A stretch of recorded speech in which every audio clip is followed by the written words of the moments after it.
আসসালামু আলাইকুম সুপ্রিয় শিক্ষার্থী। আজকে আমরা এসএসসি রসায়নের নবম অধ্যায়ের ক্ষারক নিয়ে আলোচনা করব। বেসিক্যালি এখানে ক্ষারক, ক্ষার এবং এদের প্রস্তুতি ও এর রাসায়নিক বিক্রিয়া নিয়ে আমরা আলোচনা করব।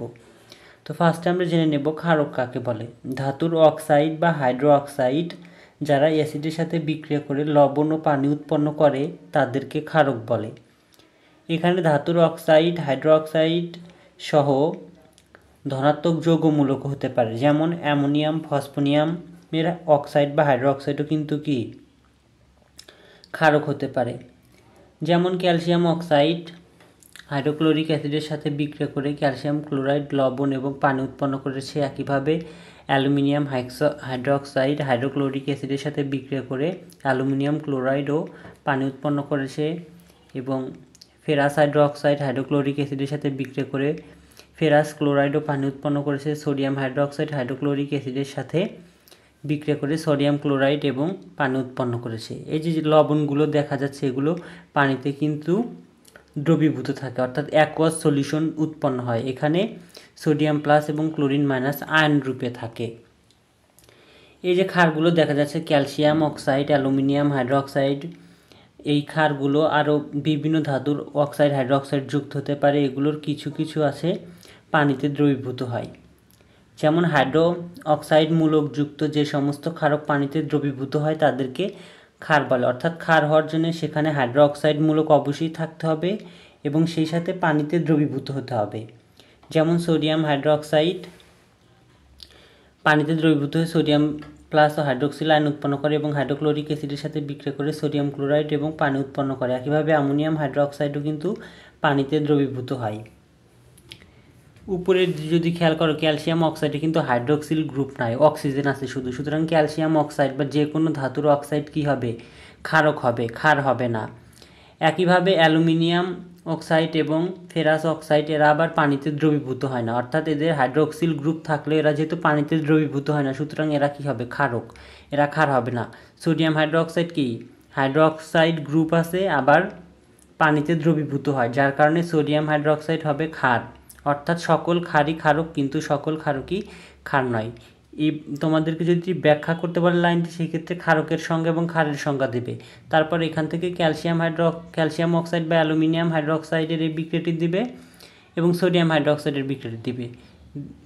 দেখিয়ে বলবে সোডিয়াম হাইড্রোক্সাইড পানিতে দ্রবীভূত হয়, যার কারণে সোডিয়াম হাইড্রোক্সাইড ক্ষার এবং ক্ষারক, কিন্তু ক্যালসিয়াম অক্সাইড যেহেতু পানিতে দ্রবীভূত হয় না এবং হাইড্রোক্সিল গ্রুপ নয়, সুতরাং এটি শুধু ক্ষারক হবে। অর্থাৎ সকল ক্ষারই ক্ষারক, কিন্তু সকল ক্ষারকই ক্ষার নয়। যে সকল ক্ষার জলীয় দ্রবণে সম্পূর্ণরূপে বিয়োজিত হয় তাদেরকে সবল ক্ষার বলে। যেমন সোডিয়াম হাইড্রোক্সাইড জলীয় দ্রবণে এইভাবে বিয়োজিত হয়, sodium plus O H minus. এখানে এ কিউ দিতে হবে। এ কিউ মানে অ্যাকুয়াস, অ্যাকুয়াস মানে হচ্ছে জলীয় দ্রবণ। আর যে সকল ক্ষার জলীয় দ্রবণে আংশিকভাবে বিয়োজিত হয় তাদেরকে দুর্বল ক্ষার বলে। যেমন অ্যামোনিয়াম হাইড্রোক্সাইড জলীয় দ্রবণে বিয়োজিত হয়, কিন্তু এরা আংশিক বিয়োজিত হয়, অ্যামোনিয়াম আয়ন এবং হাইড্রোক্সিল আয়ন উৎপন্ন করে। আর যারা আংশিকভাবে বিয়োজিত হয় সেটি বোঝানোর জন্য উভমুখী তীর চিহ্ন দ্বারা প্রকাশ করা হয়, আর সম্পূর্ণরূপে বিয়োজিত হলে একমুখী তীর চিহ্ন দ্বারা প্রকাশ করা হয়। যেটি সম্পূর্ণরূপে বিয়োজিত হয়, যেহেতু সবল ক্ষার, সুতরাং সবল ক্ষার কি বেশি পরিমাণ হাইড্রোক্সিল গ্রুপ দেবে অপেক্ষাকৃত দুর্বল ক্ষার অপেক্ষা। অর্থাৎ দুর্বল ক্ষার কম হাইড্রোক্সিল উৎপন্ন করবে, সবল ক্ষার বেশি হাইড্রোক্সিল উৎপন্ন করবে।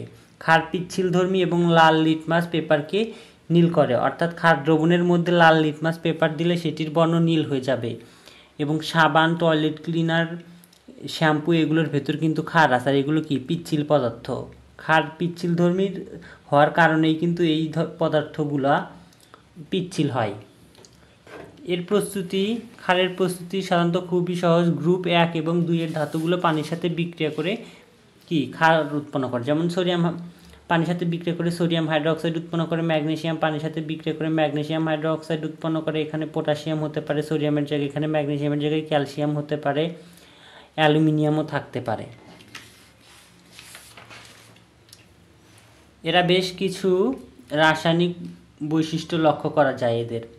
যেমন ধাতব লবণের সাথে ক্ষারের বিক্রিয়া, মূলত এটি লঘু সোডিয়াম হাইড্রোক্সাইড দ্বারা আমি দেখিয়ে দিব। অ্যালুমিনিয়াম ক্লোরাইড দ্রবণের সাথে লঘু সোডিয়াম হাইড্রোক্সাইড দ্রবণ বিক্রিয়া করে অ্যালুমিনিয়াম হাইড্রোক্সাইড ও সোডিয়াম ক্লোরাইড উৎপন্ন করে। উৎপন্ন অ্যালুমিনিয়াম হাইড্রোক্সাইড সাদা অদক্ষেপ হিসেবে টেস্ট টিউবের তলায় জমা হয় এবং সোডিয়াম ক্লোরাইড পানিতে দ্রবীভূত অবস্থায় থাকে, অর্থাৎ সোডিয়াম ক্লোরাইড কি অ্যাকুয়াস সলিউশন হিসেবে থাকে। যেমন অ্যালুমিনিয়াম ক্লোরাইড সোডিয়াম হাইড্রোক্সাইডের সাথে বিক্রিয়া করে অ্যালুমিনিয়াম হাইড্রোক্সাইড এবং সোডিয়াম ক্লোরাইড উৎপন্ন করেছে। সোডিয়াম ক্লোরাইড যেহেতু জলীয় দ্রবণে অর্থাৎ পানিতে দ্রবীভূত থাকে, সুতরাং এটি একিউ আকারে দেখাতে হবে। অ্যালুমিনিয়াম হাইড্রোক্সাইড যেহেতু অদক্ষেপ থাকে, অদক্ষেপ বোঝানোর জন্য নিম্নমুখী তীর চিহ্ন দেওয়া হয়, ব্র্যাকেটের মাঝখানে এস দিয়ে এটি প্রকাশ করা হয়। আর এই অদক্ষেপটি কি সাদা বর্ণের। এখানে অ্যালুমিনিয়াম ক্লোরাইডের পরিবর্তে অ্যালুমিনিয়াম নাইট্রেট থাকতে পারে, অ্যালুমিনিয়াম নাইট্রেট থাকতে পারে, অ্যালুমিনিয়াম কার্বনেট থাকতে পারে, অ্যালুমিনিয়াম সালফেটও থাকতে পারে। যদি অ্যালুমিনিয়াম নাইট্রেট থাকতো সেই ক্ষেত্রে কি হতো? অ্যালুমিনিয়াম নাইট্রেট, অ্যালুমিনিয়ামের যোজনী হচ্ছে 3 যোগ সোডিয়াম হাইড্রোক্সাইড, বিক্রিয়া করে কি হতো? Aluminium hydroxide plus sodium nitrate. যেহেতু নাইট্রেট এখানে 3 আছে, এখানে আমরা 3 দিয়ে দিব, সোডিয়াম হাইড্রোক্সাইডের পূর্বে 3 দিলে ব্যালেন্স হয়ে যাবে।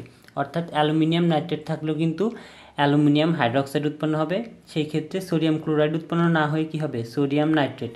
এখানে অ্যালুমিনিয়াম নাইট্রেটের পরিবর্তে অ্যালুমিনিয়াম সালফেটও থাকতে পারে, সেই ক্ষেত্রে এখানে কী হবে? অ্যালুমিনিয়াম হাইড্রোক্সাইড আর এখানে নাইট্রেটের জায়গায় সোডিয়াম সালফেট উৎপন্ন হবে। কার্বনেটও থাকতে পারে, কার্বনেট থাকলে এখানে সোডিয়াম কার্বনেট উৎপন্ন হবে, কিন্তু অ্যালুমিনিয়াম হাইড্রোক্সাইড সকল ক্ষেত্রেই উৎপন্ন হবে। এরপর ফেরাস নাইট্রেটের সাথে বিক্রিয়া। ফেরাস নাইট্রেট সোডিয়াম হাইড্রোক্সাইডের সাথে বিক্রিয়া করে ফেরাস হাইড্রোক্সাইড উৎপন্ন করে এবং সোডিয়াম নাইট্রেট উৎপন্ন করে। ফেরাস হাইড্রোক্সাইড সবুজ বর্ণের অদক্ষেপ হিসেবে টেস্ট টিউবের নিচে জমা হয়, আর সোডিয়াম নাইট্রেট পানিতে দ্রবীভূত থাকে। একিউ দ্বারা অ্যাকুয়াস সলিউশন বোঝানো হয়েছে, অর্থাৎ এটি কি পানিতে দ্রবীভূত থাকে। একইভাবে ফেরিক ক্লোরাইডের সাথে সোডিয়াম হাইড্রোক্সাইড বিক্রিয়া করে ফেরিক হাইড্রোক্সাইড উৎপন্ন করে এবং সোডিয়াম ক্লোরাইড থাকে, সোডিয়াম ক্লোরাইড উৎপন্ন করে, সোডিয়াম ক্লোরাইড পানিতে দ্রবীভূত হয়। আর ফেরাস হাইড্রোক্সাইড লালচে বাদামি বর্ণের অর্থাৎ ইটের মতো রং তৈরি হয়, যেটি কি অদক্ষেপ আকারে টেস্ট টিউবের নিচে জমা হয়। এরপর কপার নাইট্রেট। এখানে ফেরিক ক্লোরাইডের পরিবর্তে ফেরিক নাইট্রেট হতে পারে, ফেরিক সালফেট হতে পারে, ফেরিক কার্বনেট হতে পারে, অর্থাৎ যে লবণই হোক না কেন ফেরিক হাইড্রোক্সাইড উৎপন্ন হবে যদি সোডিয়াম হাইড্রোক্সাইড তার ভিতর দাও, এবং সেই এখানে যে অ্যানায়নটি থাকবে সেই অ্যানায়নের সাথে সোডিয়াম যুক্ত হয়ে কী করবে? লবণ উৎপন্ন করবে, যেটি আবার পানিতে দ্রবীভূত হবে। কপার নাইট্রেটের সাথে, এখানে কপার নাইট্রেট না থেকে কপার সালফেটও কিন্তু থাকতে পারে।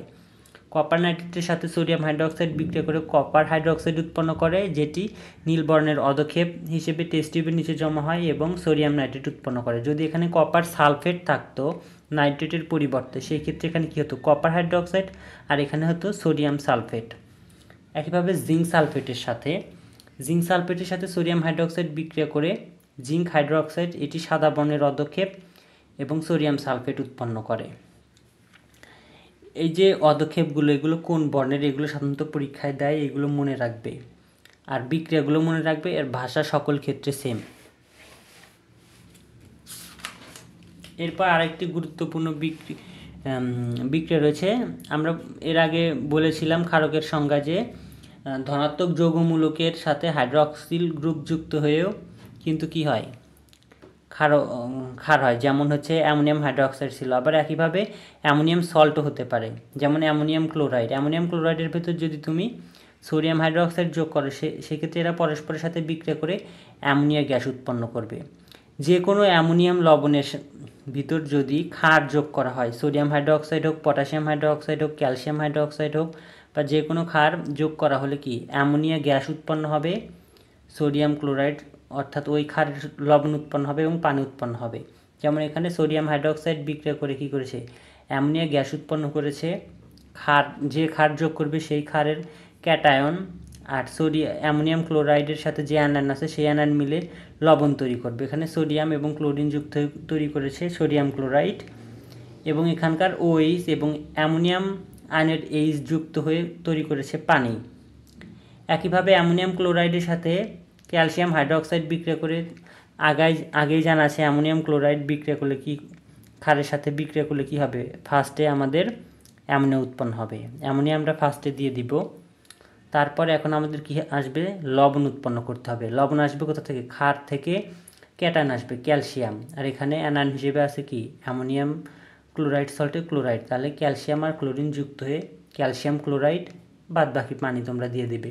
এরপর ক্যালসিয়াম অক্সাইড অর্থাৎ এটি ক্ষারকের সাথেও বিক্রিয়া করে কিন্তু অ্যামোনিয়া উৎপন্ন করবে, ক্যালসিয়াম আর ক্লোরিন যুক্ত হয়ে ক্যালসিয়াম ক্লোরাইড উৎপন্ন করবে এবং পানি উৎপন্ন করবে।